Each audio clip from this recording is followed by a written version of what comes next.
Getting the right systems in place for private practice is great, but if you don't know how to set them up properly, you're going to be less productive and working harder than you need to. In this video, I'm going to be showing you 5 quick tips to help you set up Gmail. Gmail is a platform that I know lots of therapists already have, so I'm sure you're going to find these tips really useful. Before we jump into my computer, for those of you who don't know me, I'm Kim. I help therapists in private practice get online, get confident with admin, and reduce tech overwhelm. Let's jump in. So today I'm going to show you 5 quick tips that are going to help you set up your Gmail account. So the first thing we're going to look at are the settings, and I just want to show you a few things that you might want to change when you first start with your Gmail account, or if you want to update it now. So if you go to the cog in the top right hand corner and click that and then click see all settings, it's going to take you to the general settings. So some things you might want to change are the language. That's probably going to be set up to English US. So if you're in the UK, you might want to change that to UK. And then as you scroll down, it will have the undo send option, and it has the send cancellation period. That's going to be set up for 5 seconds. I would drop that down and make it 30 seconds. If you've sent something to somebody by mistake, you'll have 30 seconds to undo it, and it will remove it from their inbox. So if you sent client information to the wrong person, you've got some time to undo that mistake. So I would change that. As you scroll down, you can change your default text style if you just click on this bit here, and you can just select which ones you want. And then I would always make sure that this is normal, unless you need to have it in a bigger format, and then you can have it in large, which can help you see it better. As you scroll down here, I would make sure that grammar suggestions and spelling suggestions are on, always helpful.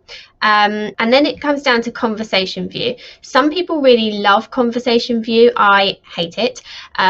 Basically what conversation view is as you reply back and forth to somebody, it will group all those emails into one in your inbox.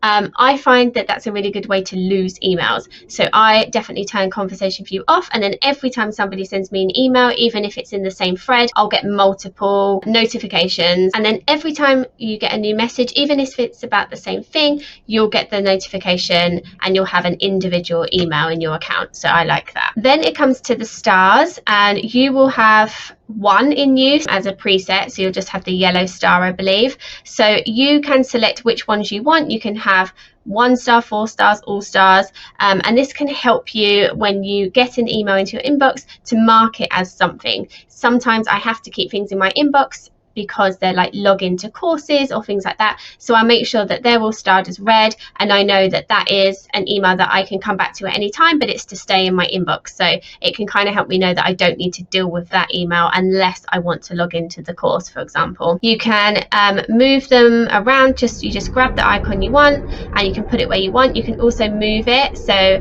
you can decide what order that they're going to come up in when you click on the button. So I'm just going to put that back down there. So basically you can just decide how you want that to look. Then we're going to scroll down. I'm going to talk about a signature later, so we'll do that in a second. And then once you've done all your changes, you would just click save changes and it will take you back to your inbox. So that's the first quick tip, all about settings. My second tip is to set up labels or folders in your Gmail account, so it will look something like this. This is really handy to get to inbox 0. So basically once you've dealt with an email, you'll be able to move it into that folder. Now Google calls those labels instead of folders, but it's basically the same thing. So when you drag something into a folder like this, you can click it and you'll see that that email's in there. So to set up a folder, what you'll need to do is click on more, scroll down and click create new label, and then you can call that label whatever you want. So I'm actually going to call these client agreements.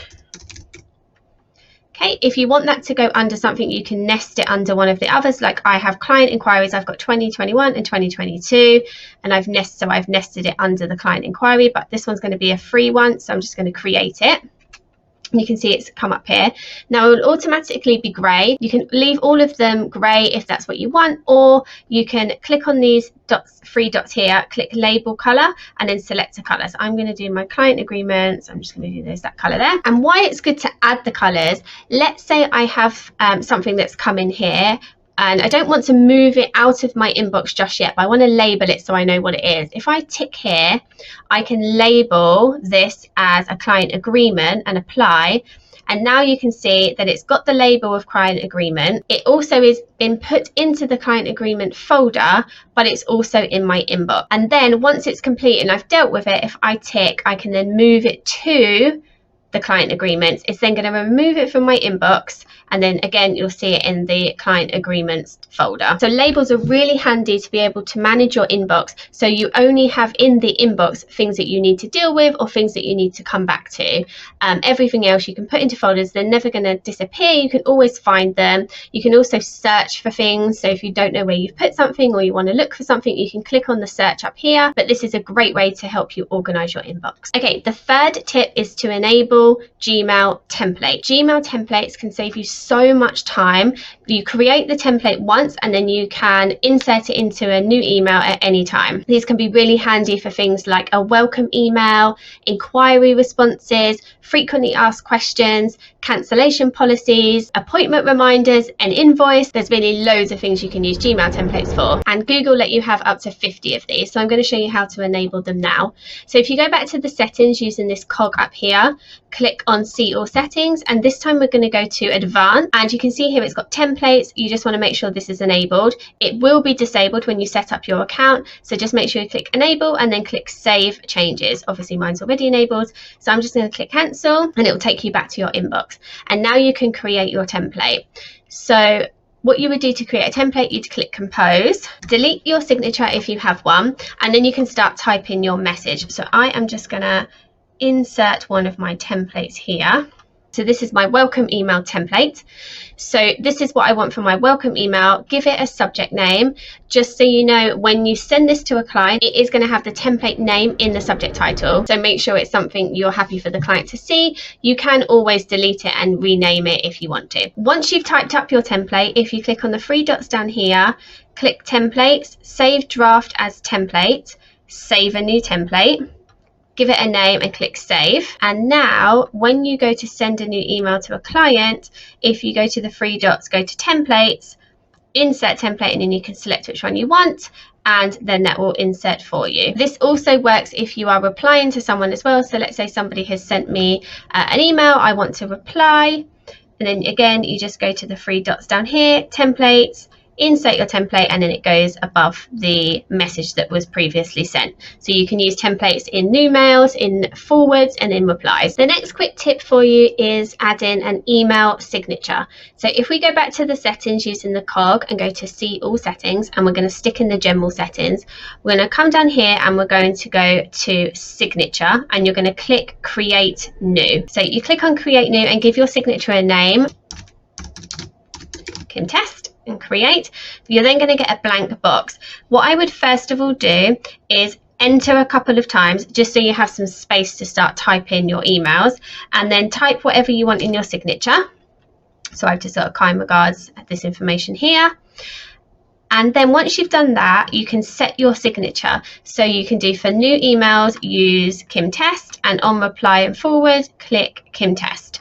So you can select what you want. You also want to make sure this box is ticked here, insert signature before the quoted text in reply. So just tick that as well. You can have many signatures. So if you want different ones for new emails and ones on replies and forwards, you can create more. Just click create new and create as many as you want. Once you've done that, you can just click save changes. And then when you come to compose your new email, your signature will be there, and you can just start typing up here, and you've got some space to type your email, so it's not like right up here and you have to enter a couple of times. So that is how you would set an email signature. My last tip for you is one that I absolutely love, and it's called schedule send.